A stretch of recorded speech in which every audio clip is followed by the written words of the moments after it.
Hey guys, Carlo Filippo here, your muscle chef, ready to talk to you about this guy, the chicken pound. What do we do with the chicken pound? We prepare grilled chicken in different flavors, 6 to be exact. If you're serious about bodybuilding and you meal prep, don't go anywhere else. This is the company for you.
You want to safeguard your health, maximize your immune system, grow muscle, and lose fat faster? Prova Immune is not herbs and spices. It's not a proprietary blend. It's patented. It's a one-of-a-kind product. It's backed by science from the University of Wisconsin-Madison. Prova is a protein antibody. It's different. It's real science and gets real results. Check us out at prova.com.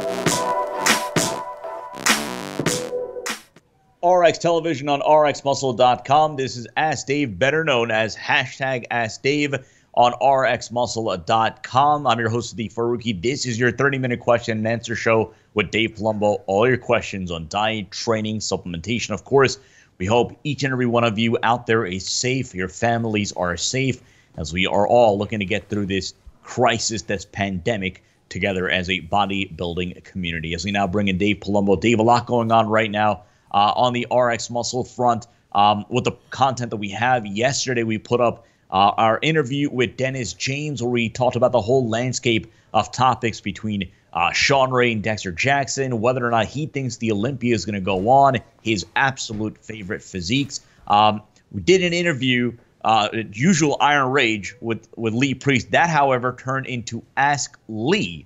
But on a more serious note, Dave, yesterday, the quote original guru, Bob Grushkin, passing away.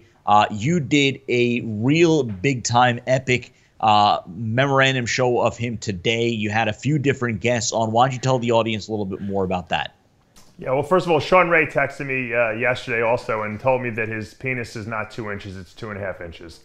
But I just wanted to just clarify that. Sorry about that. And yeah, I had obviously Bob Grushkin, who had a huge impact on a lot of people's lives and influenced a lot of coaches now, specifically Chris Aceto, obviously, tremendously. So I wanted to do a tribute show to him because Bob was kind of a very low-key guy and would never come on and do interviews. So this was the next best thing. And so I got a lot of people who knew him very well, and it actually mushroomed because I guess word got out there I was doing the show, and a couple people contacted me, people that I didn't think I was even going to get on. I was trying to get on regular interview shows and couldn't do it. So we got Chris, my good friend Jerry Scalisi, who knew Bob very, very well also. We had John Defendis, Intensity or Insanity. We had Matt Dufresne. I don't know if you guys know him. You will find out who he is. Big-time bodybuilder back in those days as well. And of course, the bonanza was Jeff King. So Neckzilla, the original freak of freaks, you know, at the last minute contacted me and said, I want to do the show. So it was a great, great tribute show to Bob. It probably could have gone 3 hours. I stopped it at 90 minutes. I was laughing. I was, you know, getting teary-eyed. It was a very emotional show for me, at least, as a fan. I really was just there as a fan and moderating the action, but those guys were just talking story after story about Bob, and they were great stories, and I think a lot of people will appreciate it. And I had interactions with Bob, but I wasn't really an athlete of Bob, so I really appreciated the insights that these guys had and some of the great stories that they told. I really think that people are going to love I mean, loved this two-part interview we did. So I think Bob, if he's watching up over there, is going to really appreciate it as well. I know he doesn't like the spotlight, but I think he would respect all these great stories and all this love that these guys had for him. So that episode is either up right now or it's going to go up shortly, depending on what time we put up this episode of Ask Dave. Let's get to the questions. The first two questions from the Dave Palumbo Experience app. And Dave, before you do that, your app producer, Mark, he mentions a 1 week free trial. So if you wanted to expand a little bit upon that. Yeah, it's because of the whole COVID thing, and a lot of people, are kind of home bored and they don't really know what to do and how to educate. A lot of people contact me, Dave, what do I buy? Is there a book, for me to educate myself? And what I tell people is the best, thing you could buy in today's world is not necessarily one particular book. It's really something that's an ongoing dynamic type of teaching tool. And that's what the Dave Palumbo Experience app was created for. It's a tool that has all the articles and videos I've ever done, but it's constantly growing and being added to. And I do original content. I do answer everyone's questions on there on a daily basis. We put out a workout every single week for people to follow. The great thing is when I answer people's questions, it's in a general forum, so everyone sees all the questions, all the answers. Plus, I do a Q&A video once a week for the app as well that's exclusive to the app. So this is a tremendous resource for people. And a lot of people may not understand how good it is and how great of a resource, so we're going to make it available for 1 week free. So you can try it out for a week, and then if you like it, you can continue. A lot of the apps out there are just, here's a ton of information, take a look at it. Once you digest it all, it's all done. The great thing about this app is that it grows and it expands every single week, and we're constantly putting new content on it. So it's something you can constantly be checking and getting updates to. So people really love it. It's $29 a month normally, but you guys can check it out for free for 1 week. So go to your app store if you're an iTunes guy or Android person, download it and get that free 1 week. So the first question, Dave, do you believe that utilizing a lower carb, not no carb, but higher fat off-season diet will allow you to stay leaner? My thought was to only use about 150 grams of carbs and get the additional calories from fat. Yeah, I don't mind that. I think a lot of people who are very sensitive to getting fat easily in the off-season, and you guys know who you are out there. I have clients who fit that protocol. I put them on a lower carb off-season. You do need some carbs off-season so that your body uses those for fuel and it doesn't use the fat and protein you're eating for fuel, and it uses the protein and fat for building muscle. But you don't need to eat an exorbitant amount of carbs. Now, some people who have ridiculous metabolisms, they would not want to do a lower carb off season. But for people who, like I said, are very sensitive, absolutely 100, 150, even somewhere in that range is fine if you're getting enough protein and enough fat. Some people also just happen to be better fat metabolizers than carb metabolizers, and those people also would do better with a higher fat, diet. Once again, it's a big trial and error thing. I always give people a threshold. 1 to 1.5 grams of protein per pound that you weigh. Fat for men is usually anywhere from 1/2 to 3/4 of a gram of fat per pound that you weigh. Women, usually 1/2 gram per pound that you weigh is enough. And then for carbs, it's completely variable. It can be anywhere from 1/2 gram of carbs per pound that you weigh, all the way up to 2 or 3 grams of carbs per pound that you weigh, depending on what your metabolic rate is like. But remember, the protein and fat build and repair muscle. Carbs are just a fuel source. Fuel is you just need enough to fuel yourself. You don't need extra. If you eat too much extra, you store that as body fat, and that's not what we want. Second question again from the Dave Palumbo Experience app. David, what dosing do you see benefits to your joint from DECA? What was the pharmaceutical used for it originally? Yeah. I think DECA was originally prescribed for osteoporosis, wasting type diseases. I think they found out afterwards that it was a good anti-inflammatory. I know when my dad went and got his first hip replacement, the orthopedic surgeon I took him to put him on DECA, believe it or not, for 2 weeks prior to the surgery, just to build up some red blood cells and a little bit bone density. So it has a lot of therapeutic, effects. I find that even at 100 milligrams per week, which most bodybuilders can be considered really, really low, you get an anti-inflammatory effect. And if you want to verify that, ask any woman. I don't really recommend that women take it, but if women take 50 milligrams a week, they notice anti-inflammatory effect of it. So The muscle building effect seems to be separate from the anti-inflammatory effect. So in other words, the more you take of DECA, you're not going to get more anti-inflammatory. You get that at a low threshold dose. It's the muscle building effect that you'll get at a higher dose. So yeah, you could take, you know, I think my first tour of my quad, I think I did like 100 milligrams. I was doing 100 milligrams or 200 milligrams a week of testosterone replacement at that point in time. And I lowered it to 100 milligrams of test, and I did 100 milligrams of DECA with it just because of the anti-inflammatory effect of it. And my joints felt better than ever. And that was before I got my shoulders replaced. They were feeling really good on the DECA. So you don't need a lot to get the anti-inflammatory effect. Let's go to our Instagram questions. If you're not following us, our handle is official_RxMuscle. And what we started to do, I mean, if you're not already following us, I mean, obviously we have our full episodes on YouTube. We're not starting to post some clips from episodes on YouTube as well, but we are now starting to put some teaser material on our Instagram page. You see other channels doing it. They do a great job of it, so we figured why not do the same. So check it out. Give us your feedback. Of course, let us know what else you want from us on our Instagram page. Let's go to Wellness Bikini Queen. Have you ever used any holistic treatments like acupuncture, colonics, etc.? What are your thoughts or experiences with them? I went for a colonic once, okay? And it wasn't they have two different colonics. One's an open colonic where they kind of stick a tube up your butt, and when you fill up with enough water, you just kind of poop into like this, like almost like a bowl that you're laying down on the table. And then they have one where they actually stick a tube up your butt and they suck it out of you, okay? I went for the open one because it was a little too traumatizing for the other one. And I felt cleaned out afterwards. It was I found it uncomfortable, the whole experience, while I was doing it. But I felt cleaned out. But then, you know, after like a week, it kind of like I didn't really notice that much of a difference. So now everyone says, oh, you're supposed to do 5 treatments. What I found was shortly after that, I discovered fiber, okay? And I started using fiber regularly. The use of a high-quality fiber supplement from psyllium and combined with also an insoluble fiber, kind of like what I put now in fiberlyze. That's how I created fiberlyze, by trial and error on my own, will do better than the colonic.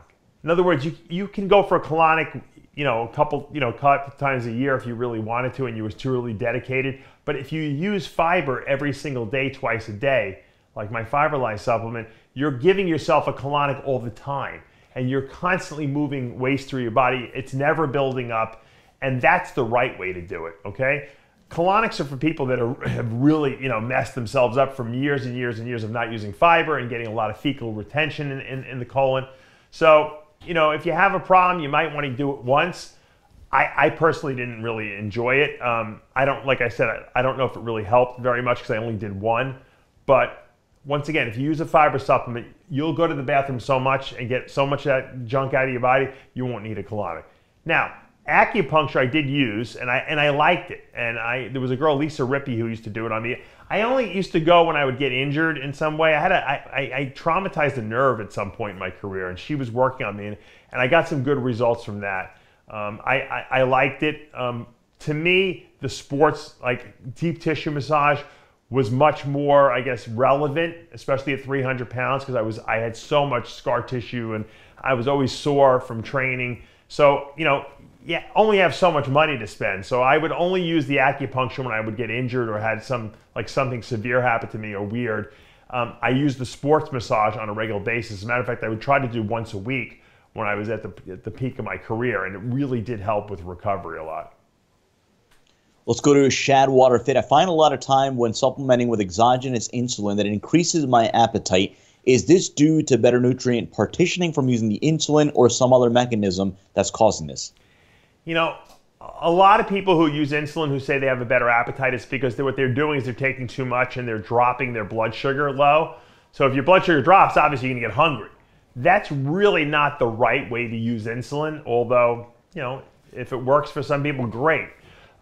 What you're basically doing is feeding the insulin rather than taking enough insulin to satisfy the food that you're eating. You're doing it in reverse. So I guess for people who have crazy fast metabolisms who just can't eat enough, it's not bad. But for most people, if they do that, they're probably going to get fat from that. So what I tell people to do is you know, before I ever put anyone on a single shot of insulin, I always have people check their blood sugars. Usually their fasting blood sugars in the morning and their 2-hour post blood sugars after their like 2 or 3 biggest meals of the day. If your 2-hour post meal blood sugars are under 130, you're good. If your fasting blood sugars are under 90, you're good. What I'm noticing in a lot of bodybuilders, especially guys on GH, is their fasting morning blood sugars are elevated, okay? In those cases, I usually put people on a long-acting insulin like Lantus or Tresiba, and that usually solves that problem. For people who have higher 2-hour post, post-meal blood sugars, we can use like a fast-acting insulin for that, like a Humalog or Humulin R. I like Humulin R. It's a little slower than the Humalog, and it works a little better and lasts a little longer. And so I base insulin use on what the need of the person is, not just hey, I'm going to take insulin because I think I'm going to get bigger.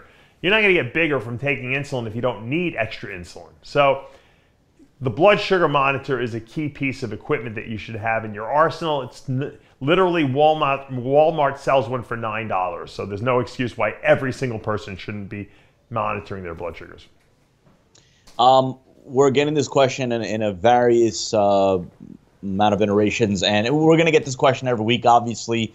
As things progress or don't progress, they're going to be changing opinions, changing plans. But the general gist of it all is, what do you think, Dave, as far as what's going to happen this year with the bodybuilding schedule, the Olympia? Have your thoughts progressed or changed, evolved since last week? Do you have a new opinion on everything?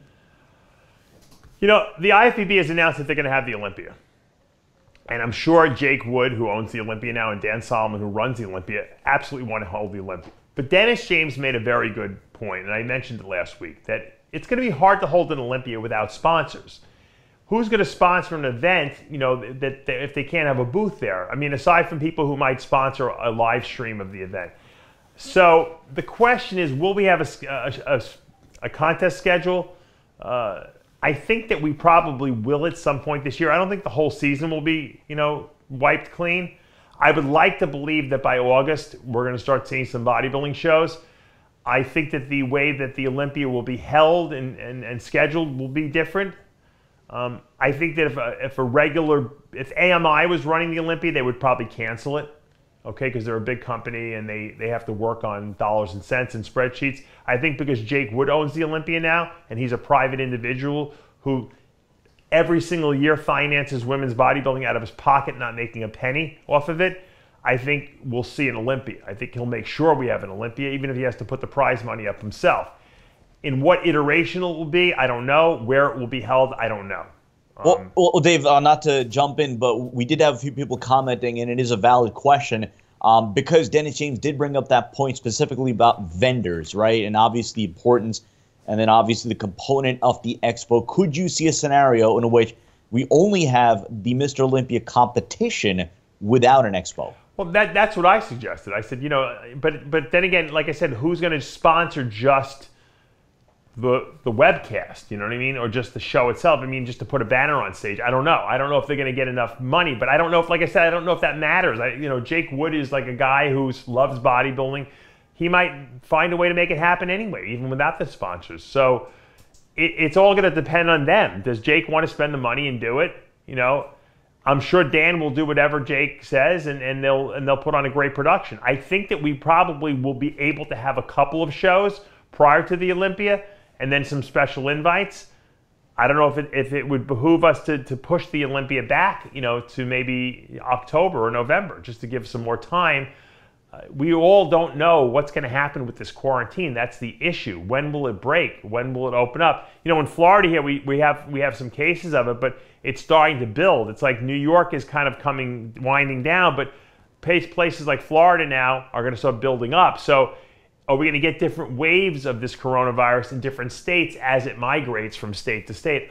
We don't know that yet. Right now we're kind of like in the dark, and I don't think anyone is no one's saying, hey, we're locking down for the next year, because I think people will go into a panic if they do that. So they're kind of going, all right, we're going to go a month at a time at this point. I think at the end of April we'll know better, but I have a feeling at the end of April they're going to extend this quarantine till the end of May, and then at the end of May they're going to reassess. So it's hard to make a prediction now. I think for anyone to make a prediction, I know that I'm training my guys and girls as if they're going to be some competitions coming up in July and August, specifically the Masters Nationals, Team Universe, USA, all these, big shows. I'm planning on them, until we're told otherwise. That's what we have to do. And these athletes have to have a mindset as to what they're going to get ready for, and that's what we're gunning for. And I'm sure all the Olympia guys are going to also, hey, I got the Olympia in so many weeks, I'm going to get ready for this show. If it gets canceled, fine, but I got to be ready to do this show in case they're going to hold it. Interesting one here that I don't know if we've answered before. Maybe it's been a while. It's from Fee Castrillon or Castrillon. How do you know what category of bodybuilding fits you best? I guess male or female, how you'd break it down? I think you got to go where you fit. I mean, I know I have a lot of guys that I work with that are bodybuilders, but they also fit into the classic physique division, weight-wise. So a lot of times I make them do both. Hey, you know what? Do both. We're a bodybuilder, but you know what? You actually, for your height, you're the right weight. So you might as well do classic and see what the judges like better. Then there's also guys I know that I could just see their structure. They just don't structurally have a classic physique, so I don't put them in that category. Other times I have guys that have a beautiful classic physique and they want to do bodybuilding. And I'm like, guys, you're built for classic.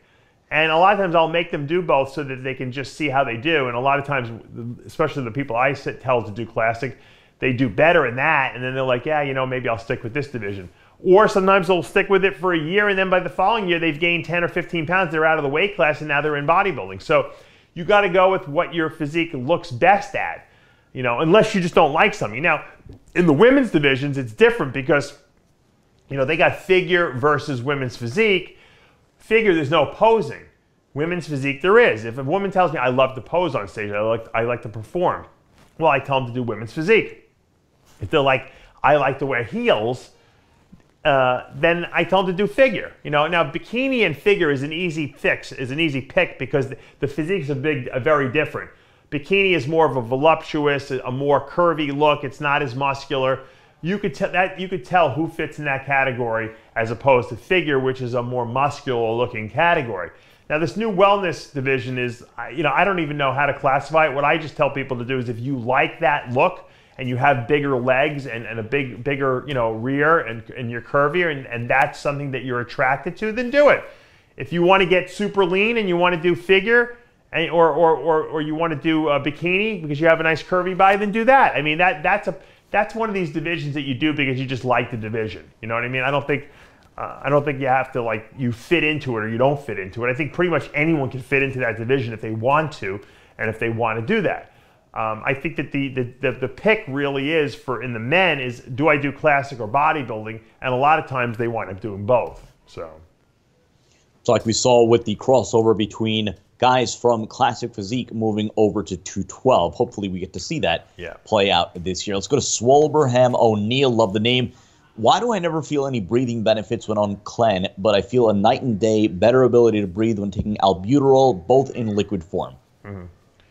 Well, your KLEN might be fake, first of all. There's a lot of fake clenbuterol going out there or underdosed. Now, I sell Bill Llewellyn makes a kit called the Roy Test Kit for clenbuterol, and we sell it at DavePalumbo.com, and I'll tell you something. I'm going to give you some statistics because I sell a lot of these kits, okay? They test your clenbuterol, whether it's real or not, but the great thing about this tester is that it also tests the strength of your clenbuterol, and it puts it in different ranges. And a lot of people have been telling me their clenbuterol is real, but it's really low dosed. So what they're finding is that the reason why they weren't getting the fat burning effects of the clenbuterol and the breathing effects, because clenbuterol happens to be a really good asthma drug too, on par, probably even better than albuterol, is that they're taking very low dose KLEN and they don't realize it. So sometimes we have to tell people to kind of double up the dose because of that, because they are underdosed.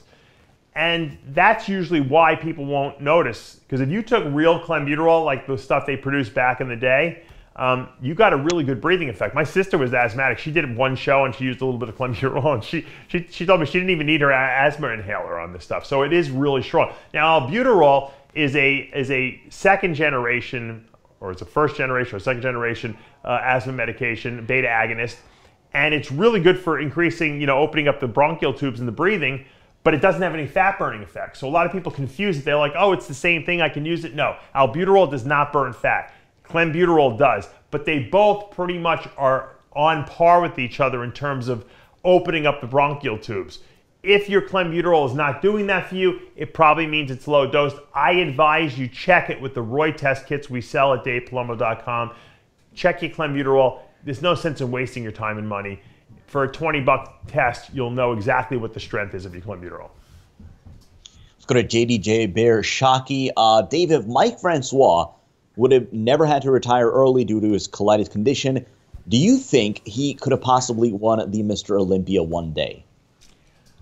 I don't think he would have been an Olympia champ, because you got to remember, he was competing, you know, with all the top guys, you know, with the Nassers and the Ronnies and the, you know, Flex Wheelers and all those guys. So I don't think he would have beaten those guys, you know. And you got to remember, even when those guys kind of were phased out, and then you had Jay Cutler, I think Cutler was a better form or a better version of Mike Francois. So I think that would have been tough for him. But I think Mike, because he was such a mental guy with, you know, mental focus and a meticulous, anal retentive, you know, details guy, certainly would have won another Arnold Classic probably. He certainly would have been winning pro shows and placing in the top 6 at the Olympia. I don't think he would have won the Olympia, but who knows? You know, you never know. He could have hit an off year where everyone was off a little bit, but he was during a very tough era. Had he been competing nowadays, you know, with the look he had back then, I think he could have been Mr. Olympia, sure. You mentioned the name Nasser, and people love your Nasser stories, by the way. I don't know if you've noticed, yeah. But Melanfit wants to know your absolute favorite memory of Nasser. You know, I had so many. It's really tough. You know, Nasser and I guest posed a lot, and I think it was the early 2000s in a lot of places, and he was always cracking me up because, you know, he would critique everything and everyone, and he had a photographic memory. He never stopped. I mean, he never stopped torturing people. And I remember we were in New Orleans once, and we were in the back of a car. My friend Mike Kaplan at the time, may he rest in peace, he's not with us anymore, was driving us around. Josh Freeman, my friend, was in the car as well. And Nasser was sitting in the back, and I mean, all he was doing is complaining about everyone in the entire industry. Oh, yes, and Dorian, and he has only a back, and he has no arms, and I don't understand. They always, yes, yeah. And he was cracking us all up so severely that, like, I mean, literally we were on the floor because, you know, here you got this, like, top-level Olympia pro. This is a guy who's like knocking on the Olympia door. He won the Arnold Classic, one night of champions. You know, as a fan of bodybuilding, even though I was a big guy at the time, it was great to just be hanging out with Nasser, you know, try to get knowledge off him, you know. And then here he is giving you like all the inside scoop on every competitor, all his, like, you know, what he called brilliant insights on them. He was just a funny dude, you know.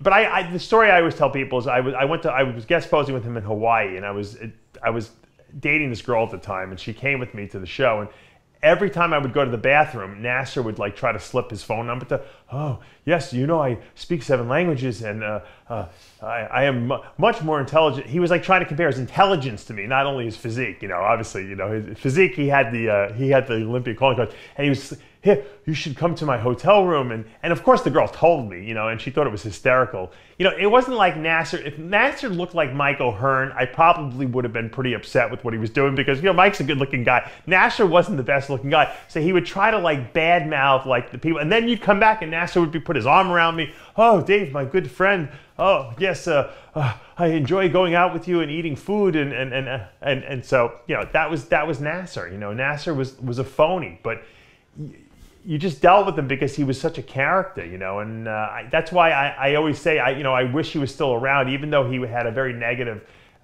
attitude towards bodybuilding. He would have been a great analyst because he was really good at picking apart people and finding their weaknesses, because I think it made him feel better about himself when he would point out other people's weaknesses.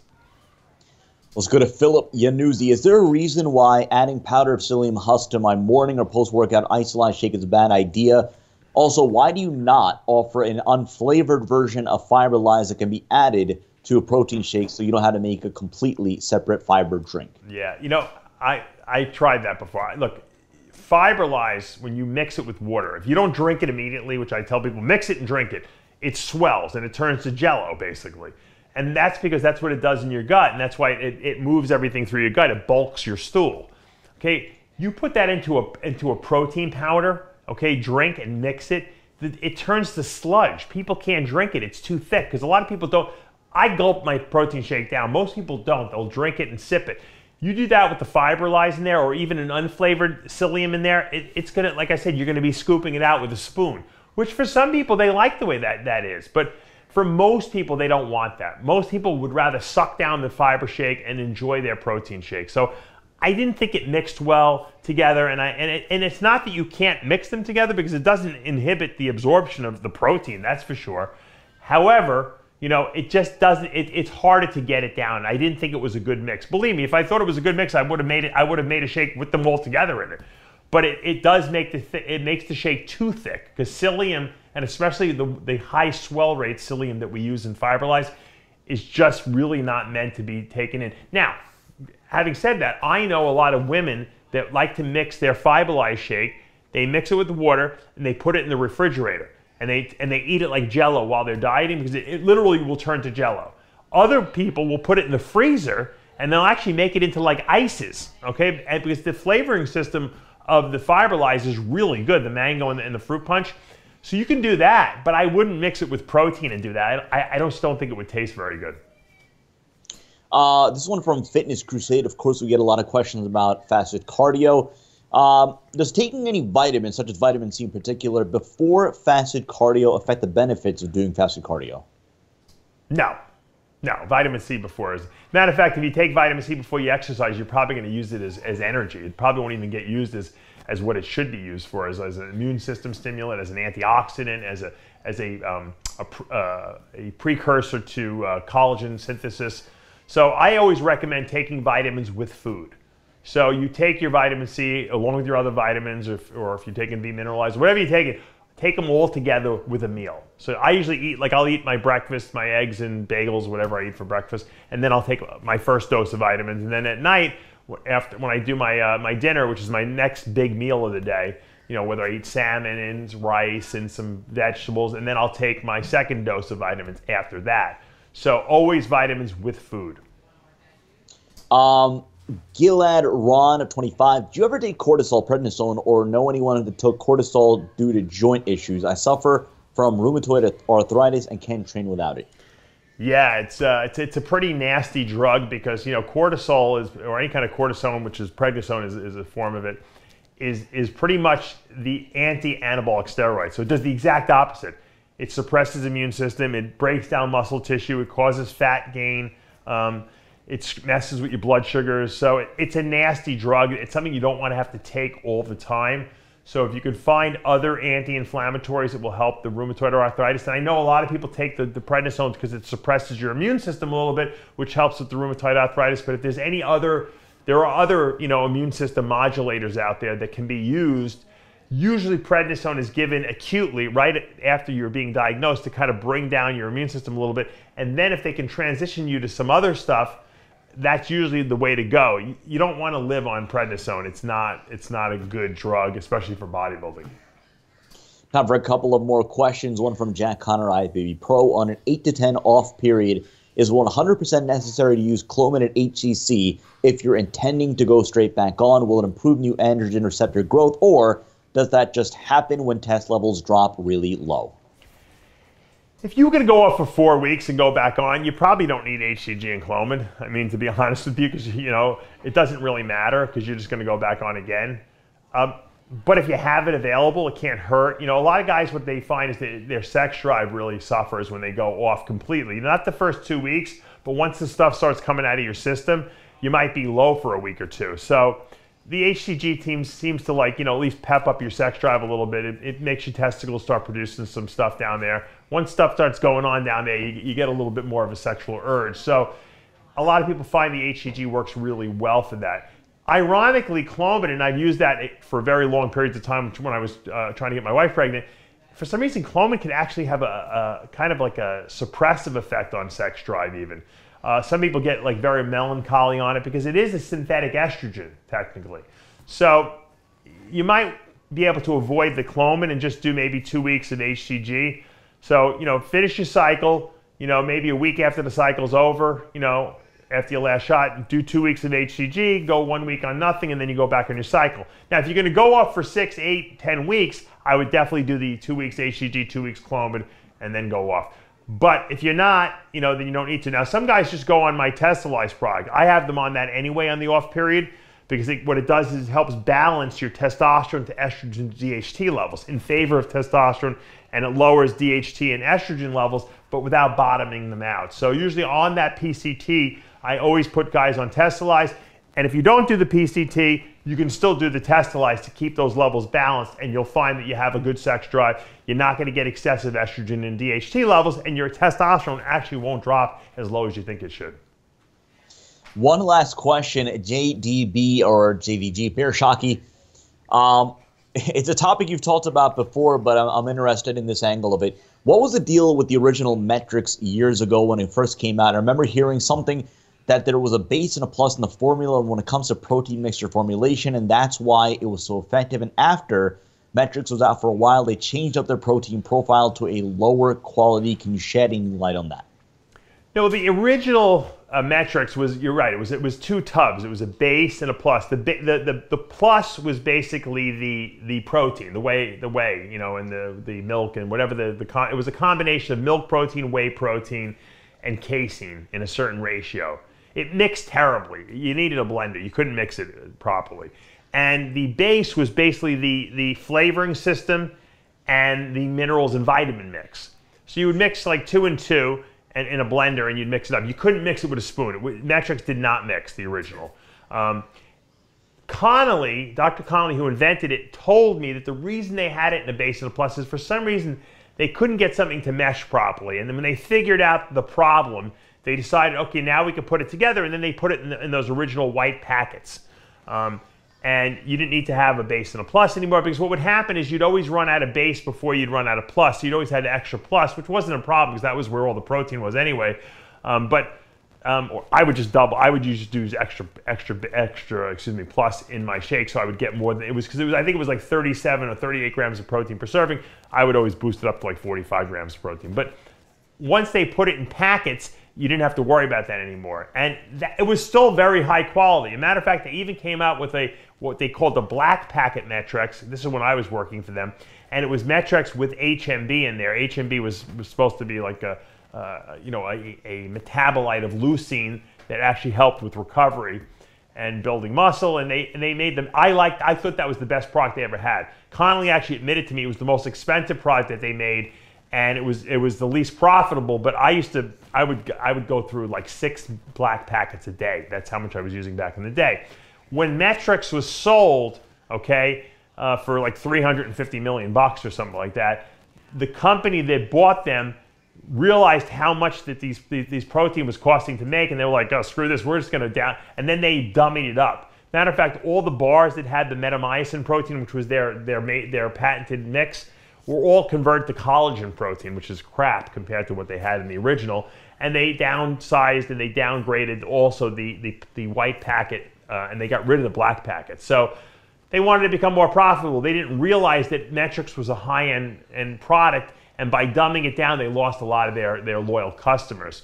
And I learned something from that. What I learned was, I said, when I start my own company, I will never dumb down my product. I will come out just like Connolly did, because I respected what he did with the highest quality protein that you could possibly make, given the technology we have at the time. Right now, that is the highest grade whey isolate, which is what we use in Isolyze, and I will never dumb it down. And I have had people tell me, hey, come out with a blend, a concentrate, an isolate. I won't do it, because once you do that, you lose the mystique and you lose the quality, that Mercedes, Ferrari, Lamborghini label that people consider you are the best. Once you dummy your product down, you lose that. So I didn't want to lose that. And Connolly told me after he sold METRX, he's like, you know what? I regretted selling the product after I saw what they did to it.